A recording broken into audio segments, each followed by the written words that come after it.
Hello and welcome to episode 7 of the Long Island Daily Roast. I'm your host, Saliota, And I'm your host, Gary Lombardi. and today we have a very, very special guest, Mariah Leal. Please introduce yourself. Hi, everyone. It's a pleasure to be on the podcast. And I am here because I am on a mission. Let me just give you some brief background. I worked in the animal field all of my life. I had a relative that was a vet, and I was watching surgeries from 9 years old. I was a vet tech. I had my own grooming business. And I also did training for my grooming customers. And in 2002, I was in a head-on collision. I was a passenger. I had a lot of injuries. And during that time, I had surgeries. I had a lot of treatments, and I did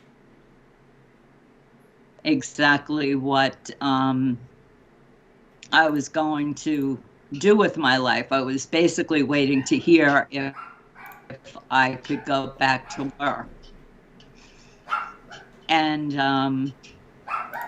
what happened was I decided to go back to school online to further my education. At the time, I was a veterinary technician. You did not need to be licensed. But now you were, so I enrolled, and a lot of people said to me, "Why are you doing this? You're wasting money." And I said, because animals have been my life. I was an only child, a single parent home, and a latchkey kid, and my dog was who I came home to, so hence I went into the field. So anyway, the day came when they told me that I would no longer be able to work. I was disabled. I had too many injuries. So I thought long and hard, and my doctors knew how involved my life had been with my own animals. And my one dog was getting on in years, and they suggested getting a puppy. So I did. I had wanted a bull mastiff for a while. And Piper came to me on a plane from Michigan, and she was fine. I was a wreck, waiting for her to come. And we just bonded instantly. And during that time, while she was growing up, I was keeping a log on her, how she learned specific things, how we dealt with different fears that puppies have and whatever. And I was also doing some research, and the number of dog bites with children in this country is very high. I found that interesting. Yeah, in my readings. Yeah, go ahead. Yeah, so a few years ago, the CDC had put out the 9 top reasons that kids had to go to the ER. And above sports injuries and playground incidences dog bites was number 2. Yeah. So Piper was my inspiration. I was reading through what I was writing about her, and I decided to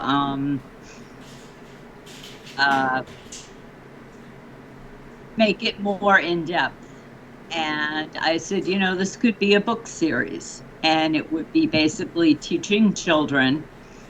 That was my main focus, about how to raise a puppy and what things are important. And we have all photographs in there, no cutesy pictures, because it's a nonfiction book told through the eyes of Piper. Yeah. So it turned out to be a 5-book series of her first year of life. And in the process, being disabled, it took a while to get each. I wrote the 5 books in 6 months, but getting them published and printed and everything took a while. And then I decided that I would create a PowerPoint slideshow and do presentations at libraries, because this way I could focus on major points from the books. So And sorry to cut you off. I'm that's just okay. I'm so where did the whole idea of, you know what, let me sit down and let me write this down. Let me write this story. Like did you were you envisioning this through Piper's eyes when you sat down and decided, you know what, I'm going to write this story? Yes, writing has been my second passion in life. And she was, I mean, we were so bonded, and there was so much to really, I mean, I've always logged my puppy's, experiences growing up. I don't have children, so it's kind of like a baby book for dogs. Yeah. But she had something special about her, and it's a nonfiction book, but it comes out as a delightful story told through her eyes, and what her fears are, and how mom helped her through this or whatever. It's So amazing because it's really like raising a kid, you know? it I is have very similar. I just actually recently I have a 3-month old now. And before that, me and my girlfriend said, you know what, let's get a puppy. Let's see what life is like. Let's move in together. Let's get a dog. So we got ourselves a little dachshund. Mm-hmm. He's a little wiener dog. But what I find amazing is you're right. You need to be careful because this dog, looks harmless. Gary met him the other day, and Mm-hmm. he thinks he's a little Rottweiler. Yeah. He can get when he wants to be vicious, he'll be vicious. And now with the little baby, it's funny because toward people he has this certain way of acting. Like Gary, he never met in his life. He met him that day, sat on his lap, relaxed He with snuggled him, up to me pretty good, right? really good. And Yeah. with my daughter, I see like he protects her more than he protects anyone in the house. He'll stand there and watch. He won't let anybody within 3 feet, and he just sits there with her, and it's amazing how they really are like people. Yeah, they are. It's and they can. I always trust my dogs on how they react to new people. It's Their instincts, yeah, yeah. yeah, Okay. their instincts more than people. But when we started to do the presentations, I realized that was also an important part of my mission, which in total is to help cut down on dog bites with children and also to help keep dogs out of shelters. Before we get to the shelter part, my books do not say get a dog from a breeder or only adopt. It's for anywhere you get a puppy or a dog. Basically, what my philosophy is that owning a dog begins long before you bring the dog home. Yeah. There are a lot of things to consider. I mean, if you're going for a specific breed to a breeder, you want to look up what type of dog you want. I recommend the AKC site because they give you a good all-around picture of what the dog is exercise-wise. And I tell people to check on 6 points. One is the size of the dog. If you got medication for your dachshund, Sal, it would be a nice little bottle. When I get medicine for Axel, it's in a 5-inch bottle. Yeah. Also the type of coat. Are you going to have the time to groom this dog yourself or the funds to take him to a groomer? That also, what's the temperament like? Dogs like Akitas are very loyal. However, they will, if you're the house on the neighborhood that all the kids come to play, that's not the breed for you because they are very protective. And isn't it also very important your lifestyle, the owner's lifestyle, when they get a dog? If they're able to spend enough time and not leave the dog alone all day. So I think that's very important. It is. And that's where I tell them to look at exercise level of what they're looking for. And even if you want a mixed breed, most shelters can tell you pretty much what the main mix is in that particular dog. So again, the AKC site helps you on if you want a lab mix, then you're going to need time to exercise them.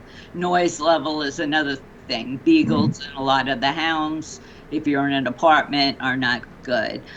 And the other thing is dogs with what they call a brachycephalic face, and that's the pushed in face. Also the bone. And what about that? I missed that. What about the face? Well, that's important because these dogs do not handle heat well.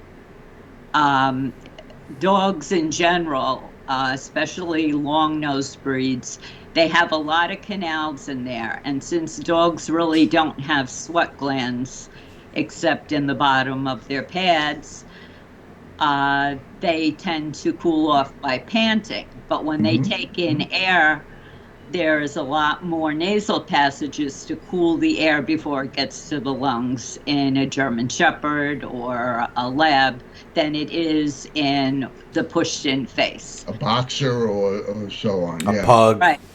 So pug, boxer, yeah. You have to be willing to, if you go to work or you're going out and you're not taking the dog, you have to be willing to leave the air conditioning on for them. Sure. So it's very important, your lifestyle as well. The dog and the owner really need to match up in a lot of different ways.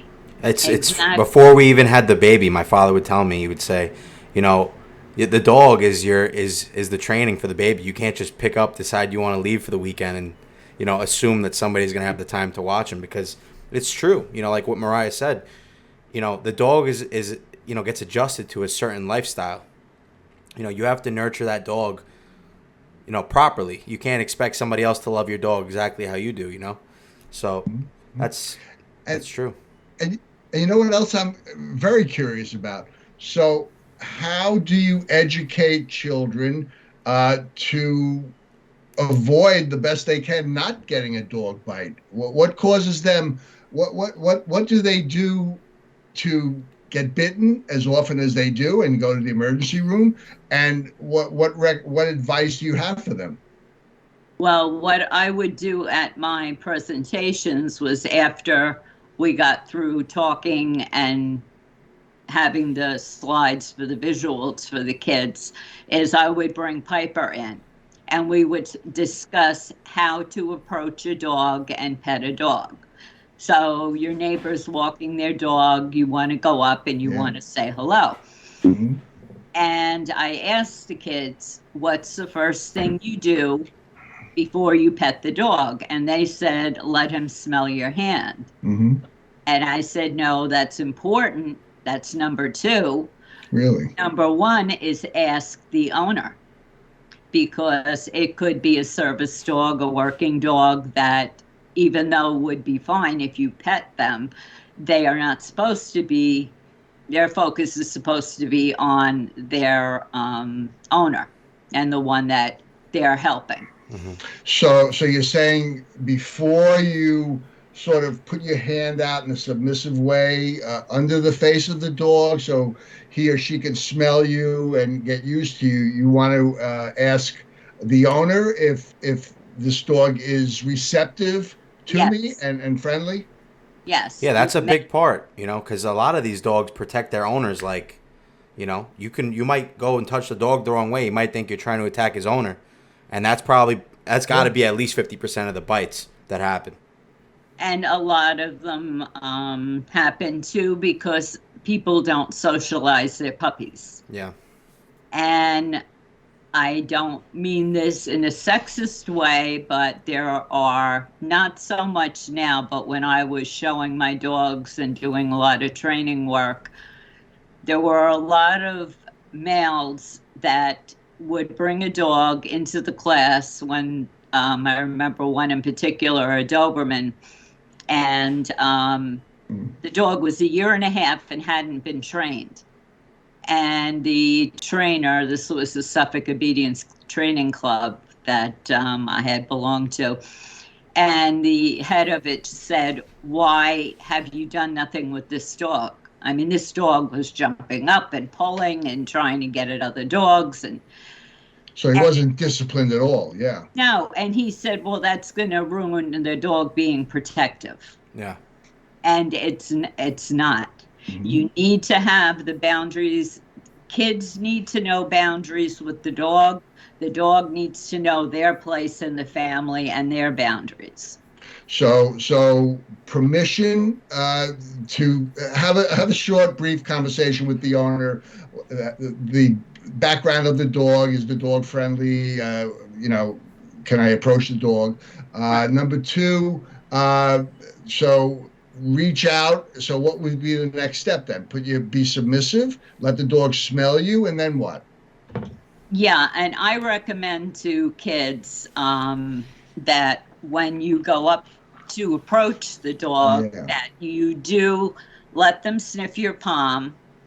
And when you go to pet them, rather than going over the head, you go around the side of the neck and then up to the head. And go ahead. Oh no, I demonstrated. The kids weren't quite getting that point. Yeah. So I asked for a volunteer, and one of the kids came up, and I said, "Okay, we're in the park. I don't know you. You don't know me."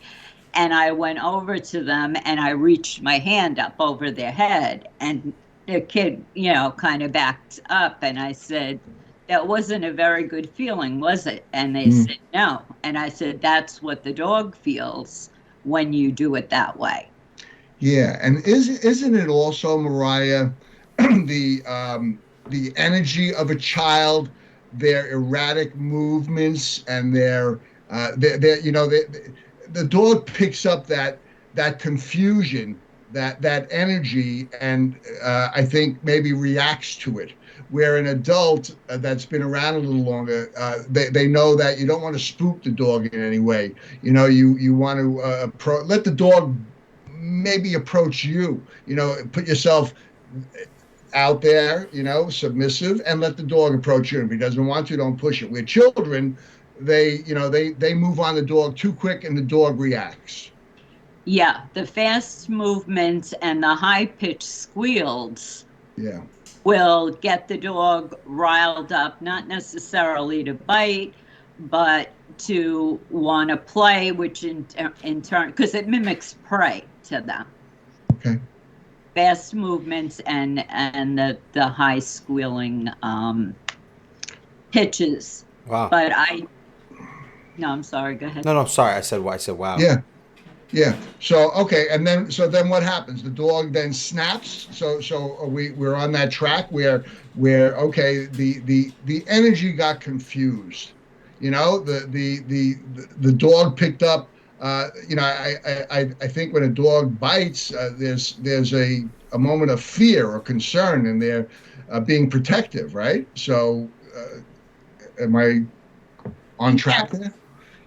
Being protective, yes, but it's more that they want to chase the prey. Like I said, it mimics prey from their ancestors of the wolves, and there's a lot of things that.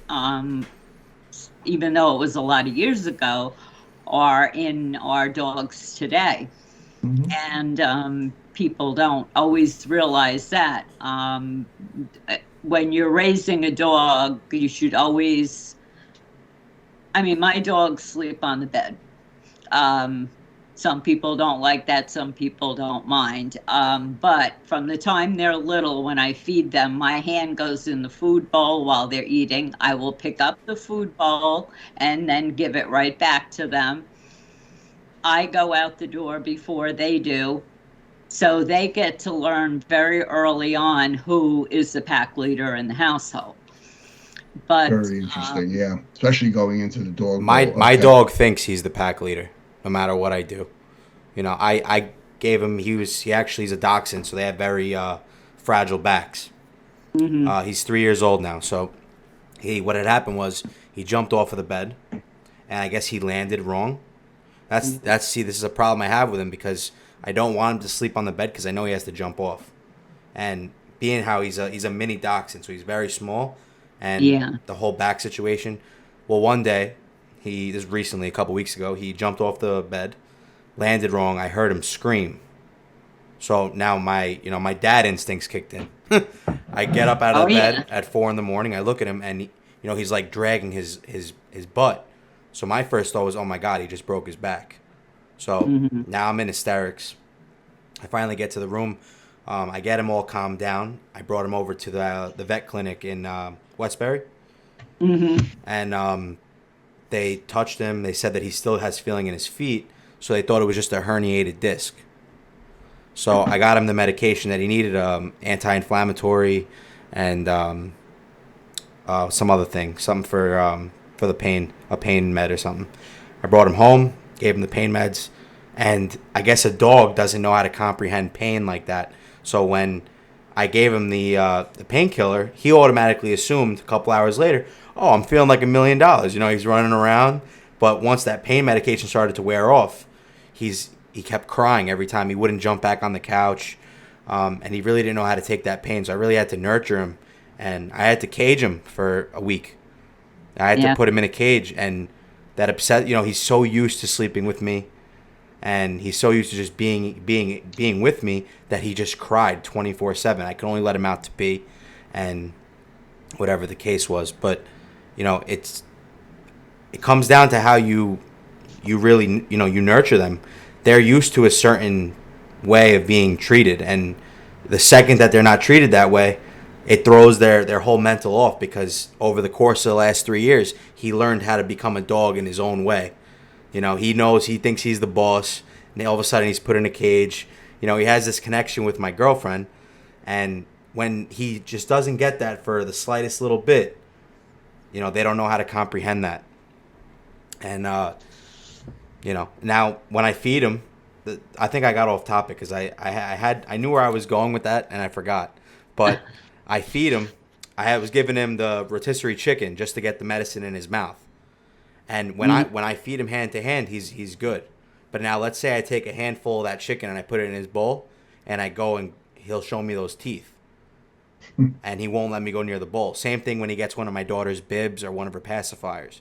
So it's something, he's 3 years old now, and I've tried to fix it, and I think we're at an age now where he's like, he'll never learn it now. He will. You think it's still possible? Yes, and it's not so much the way he's comprehending things in one way, but there hasn't been someone there with enough guidance to really show him where his place is. And that can be done. It can be done at any age. I mean, we had, I have to tell this little story because it just, I knew for sure at this point that the path I am on is the path I'm supposed to be on with my books and presentations. We were upstate, and we did a number of libraries up there. And I was about to start one, and a woman came in holding a toddler and had a 4-year-old. And the 4-year-old little girl, she said to me, I know that she's too young to really understand, the presentation. She said, but she's always loved dogs, and a lab attacked her. Now, you don't think of labs as being that type of dog, but you never know. And people let their dogs run loose. Well, anyway, he ran up to the little girl, knocked her down, and was growling. She was now petrified of dogs. So the mother said, could we sit in, just to see if we can help her with this? So I said, that's fine. So the first slide on the PowerPoint is Piper as a puppy, and you hear her little voice going, no puppies, no puppies. And her mother calmed her down. I went through the presentation, and then the kids came up one at a time to say hello to Piper. after being, instructed on the proper way to do that. And she came up last. We saved her for last. And Piper was very good at assessing children. Like, she knew the ones that were a little timid, and she would lay down to make herself smaller. She was a 100-pound dog. That's very interesting, yeah. And with the rough and tumble kids that she knew, she could sense that, she would, stand up, say hello, then she'd flop over and they'd give her a belly rub. Well, anyway, she was laying down, and I took the little girl's hands and I put it behind mine, and I said, we're just gonna let Piper say hello. Well, after a little bit of time, she's petting Piper. And at the end, we always take a photo of the kids that attended the presentation with Piper. And she wanted to stand next to Piper, because I would just put Piper on a sit-stay and walk away, and she would stay there with the kids. And then we're talking to the librarians before we left out on the porch, and I hear this little voice saying, I have to say goodbye to Piper one more time. And it was this little 4-year-old girl, and I'm looking like, where's your mother? Where's your mother? And I saw her mother, and her mother waved to me and said, it's okay. And she came up on the porch, and she went up slowly. She let Piper sniff her, and she gave Piper a big hug. And to see that we had that impact on that girl. Tremendous. It felt like my chest was going to explode with Piper, positive emotions. I'm looking at the pictures of Piper, and I'm imagining the story, because it's a gorgeous dog, and I see the pictures of the kids playing. It's really a beautiful thing, It's incredible. So, it is. So walk us through kind of the whole series. Like, is there? So I see the themes. Piper gets a new home. Piper's first experiences. Is there like is there a timeline? This is as the dog is growing. You're writing these books. This is her first year of life. Yeah. Wow. So, the first one does talk about, how she came here and what we did in the beginning. And, she got used to a crate and the other animals I had at the time. And basically, the little baby stuff. The first experiences book, which is, I had someone who did really nice. Hold it up again, Mariah. Let us get in focus with that. It's a nice cover. Okay. Well, people see it. This is the first one. Okay. And how many pages is something like that? And are there photos in there also? Yes. There are photos. Oops. You see this background thing? Yeah, the background's coming up. Yeah, okay. But that we get a little bit of an idea. That was my Akita. But I'll just quickly show you the that was the first second experiences, second edition. And Piper goes to school. Oops, let me do this. There we go. There you go. Good. And then Piper's growing up when she was older.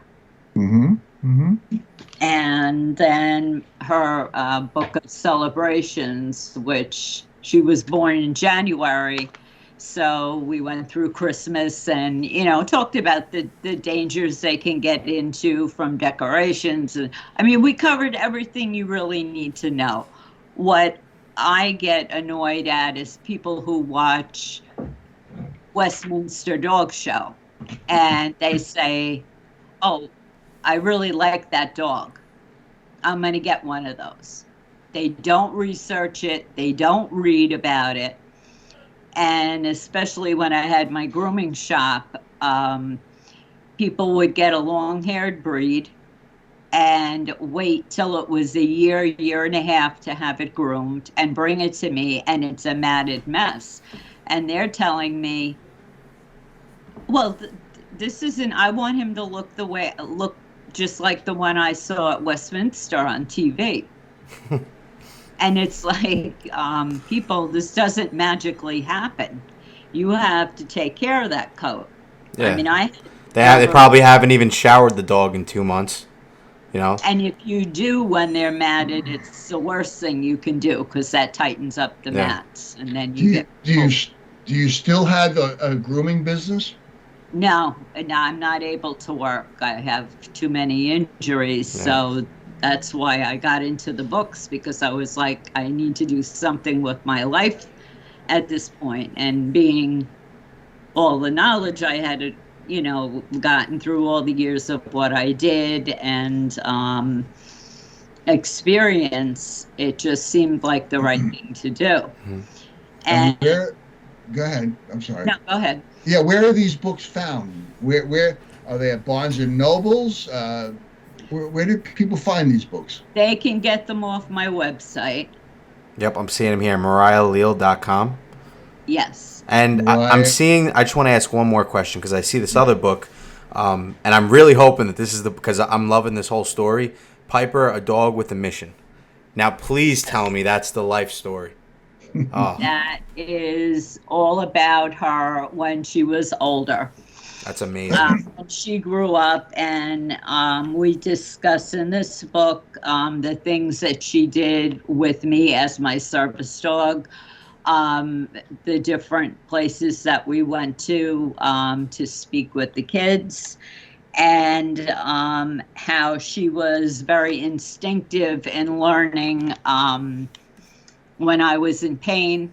I mean, she would not get off the couch when I was on there in pain. I mean, they really know. They put her dinner down and she wouldn't get up. Yeah. I see it when my girl's sick. They know. They sense it. Yeah. And Axel is the same way, but he's been through a lot because he tore his cruciate ligament in the rear leg and his meniscus, and had surgery and has a plate in there now. And it took a year to heal. How long did Axel know Piper for? He got to be with her for about 6 months, and I believe that they learn from each other. It's just like, that's why you don't take puppies away from the litter and the mother too early. Yeah. Because that's where they start learning, how to figure out who's more dominant, who's, more submissive. Do you think a lot of what Piper knew rubbed off on Axel? Like, do you see it as Axel's getting older? I do. I think it was, I think he did pick up a lot from her. He's also, this breed happens to be very calm. I mean, he's 130 pounds. Wow. And if he could, he would just, lounge all day long. Yeah. But he likes playing too. But yeah, they do pick up from each other. And now, actually, I'm going to be coming out with a book, Axel's first book, where it's about adding a second dog to the household. And luckily, but unluckily, because of circumstances,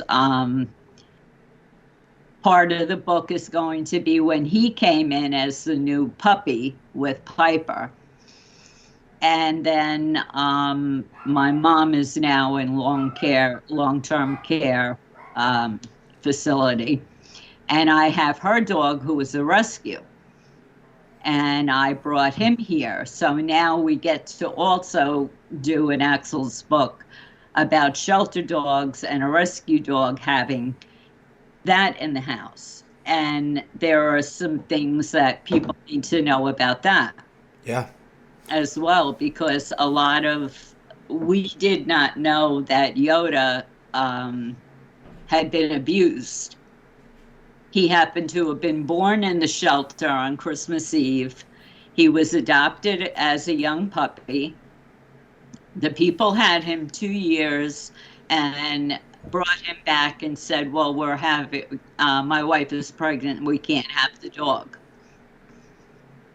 And I mean, I was 6 months old when my mother brought home a 3-month-old dog, and we grew up together. Yeah. Mhm. You know, so there's like a whole list of reasons. But, you know, some shelters, most shelters will check for whether the dog is food aggressive, and they have a rubber hand on a stick, and they'll go to touch the bowl when the dog is eating to see the dog's reaction, how they react to small animals, children.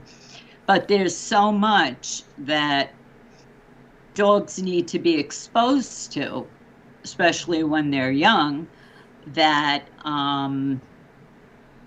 you know, with the time they're in the shelter and the amount of dogs they have, not all shelters really get into exposing the dogs, like taking them out on walks where they'll run into different types of people, people with hats, not hats. Now, Yoda, when my mom got him, we brought him home from the shelter, and I walked in the house with 2 plastic bags from the grocery store. And I, you know, put the bag down, and he freaked. I mean, he ran in the other room. He was shaking. If you throw a toy to him and you throw it, you know, like a ball over the head, he will squint his eyes and drop down. So there was obviously abuse issues with him. And the thing is that I'm all for adopting shelter dogs. However, you have to go into this with your eyes wide open. Every situation or issue the dog might have may not have come up during the time he was at the shelter, so they don't know about it either. So sometimes it can be more work and require a lot more patience and time. And then otherwise it, you know, they have really great dogs that they've turned into police dogs or service dogs and things like that. But you have to ask questions whether you go to a breeder, whether you go to a breed rescue or a shelter. Yeah. So, so if you could do this, right? If let's just say, like for instance, do you wish that this opportunity presented itself earlier on in life, or do you think that it was perfect timing? Like, do you think the way that your life turned out, every single step of the way happened for a reason? I believe things happen for a reason. I mean, I wanted to be a vet, and that didn't work out. I mean, life's twists and turns, and, you know, no, I think I needed to go through all the experience and gain the knowledge firsthand, you know, working in all the areas of care with animals, to be able to write the books, to be able to speak about them to the children. And I mean, they've turned into books now that teenagers are reading, adults are getting for themselves. Yeah, and I'll be one of them because I need to read this series. Yeah, what is some of the content about in these books, and what is your it may sound obvious, what is your objective to buy the series, to promote the books, and what is the content about? Well, basically, what we're doing by educating children through these books is teaching them how to bring up a properly trained and socialized dog. That will also help them to recognize in other dogs what they're like. And they will also learn what, you know, if you see a dog that's standing there very stiff, with its tail could be wagging very slowly, but if it's got that stiffness and is staring at you, that is not a dog you want to go up to. Yeah, I know that look. Yeah. And most children think training means teaching tricks. And it doesn't. You have to have those commands: sit, stay, come, down, all of those to keep your dog safe and to keep other people safe. So Mariah, so the books then, like the first series, talks about to a child how to, and then what's the age of the child that can comprehend this, or is it the parent that helps with the child? But is the first series to talk about uh, how to match up the proper breed That with you and your personality, and then what would be like, so once that's done, then what would be some of the basic beginning training steps, that a child would be able to teach a dog? Because I tend to think that, if they don't have that affirmative command, that the dog doesn't get the message. So, if there's a wishy-washy energy, which children, you can expect, they just don't have that command yet. So some adults too. right, Yeah. right. So does your first book, do the series teach on this? Is that what it's about? What it does is it explains why dogs do certain things to children. Like, when a family gets a dog, one important thing is that everybody uses the same words to the dog for the same thing. So, you don't want somebody saying, do you want to go outside? Or another one saying, do you want to go potty? Another one saying something else. Everybody's got to be on the same. Same command. Yeah. And like, children will get bored if you say you have to take the puppy out on the leash, to go potty. So what we do is show the child that the reason the dog is sniffing is because their sense of smell is so great that they're finding out every animal that went on that grass, Yep. walked by. And it's kind of like if your I use an example in the book, you come home from school and mom's cooking stew. And you open the door and you get that nice smell and you say, oh, mom's making stew for dinner. What the dog smells is all the individual ingredients, the meat, the different vegetables. They have that ability because their sense of smell is so good. Once a child understands that there's a reason behind this, or there's a purpose to it, they tend to be more patient and, deal with the things in a more responsible way. Mm-hmm.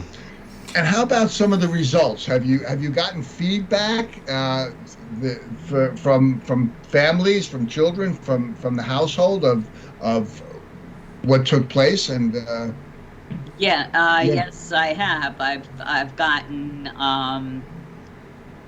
I had someone from Texas that had bought my books, and then her neighbor saw them, and her neighbor's grandson isn't even born yet, and she bought a set of books for him because she said she was so impressed with the way it was explained to children. And I mean, it makes a good family read as well. But I've had one trainer had said that this should be on every dog owner's bookshelf. Now, have you talked to a lot of like the nonprofit organizations, a lot of like the pet store owners, have you spoken to people in the pet industry about getting it on the shelves and doing these seminars with their customer list and all that stuff? Yes, I have. It's a little bit difficult. The pet store chains now are not carrying books. I have done a lot of events, like when a new Petco opened up. Mm-hmm. I did have a table there, but some of them don't want to get involved with that. Others do. nonprofits. I did speak with the Glen Cove Girls and Boys Club. They were having a number of them volunteer at the shelter. So they had asked me to come down and speak with them and just kind of give them some basics on how to handle a dog on a leash and things like that. But most of my sales have been through the website or through presentations that I've done. And then, of course, COVID kind of COVID messed a lot of things up. And not only that, but when COVID hit, the adoptions from shelters went up. And that was a good thing because people were home, they were still working, but they were able to raise these dogs. But what happened was when we started getting back to a little more normalcy in our lives, a lot of these dogs were returned to the shelters. So it was kind of like, oh, this gives me something to do during COVID. And then they realized that really wasn't for them. And we have a lot of that around. You know, these are living creatures for us. Yeah. And you know, people go out to the Hamptons for the summer. Oh, let's adopt a pet for the kids. And then when they go back to the city or wherever they're from, they don't take the animal. And some of them don't even take the animal back to the shelter. They just let them loose. You know, the most sickening thing I've seen and heard is that, you know, they go and somebody's not paying rent and they finally go and evict the person, right? And they go in there and there's no one who's been in the apartment for over a month, 2 months, and they just left their dog there, you know, and they leave their dogs there to die. And it's like, you know, there's a loving family out there that would love that dog. Exactly. Some people just, I feel like some people are wired in a certain way. It's honestly disgusting the way that they look at some of these dogs. It's not fair, you know. And I feel for those dogs.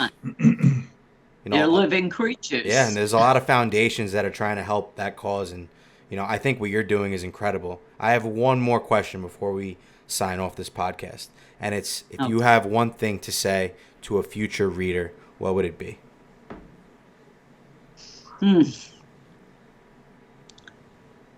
Definitely read the books, take the time, and have the patience to do it right from the beginning, and you will have a bond like you've never had before with an animal.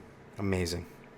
Now, so we should spend a little time getting, you know, and people can also go to your website, see your video. We will pop everything. MariahLeal.com will be down in the description of this video. So if you guys want to purchase any of Mariah's books, they'll be in the link down below, along with her contact information. Like she told you, if you have any questions regarding anything with your puppy, I'm sure she would love to help you. We definitely want you back on the show when Axel's books start coming out. So please let us know for that. I'll be purchasing the books as soon as we get off this podcast. But we thank you guys all for watching and tuning into episode 7. I'm Sal Liotta. I'm Gary Lombardi, and it was a pleasure. Yeah, really, Mariah. Look forward to speaking with you again, and the best of luck. I would love to hear if you get what kind of response that you get to reach out to us. You have our email and stuff, okay? I will definitely, and thank you so much for having me. I really enjoyed this. That's good. Great.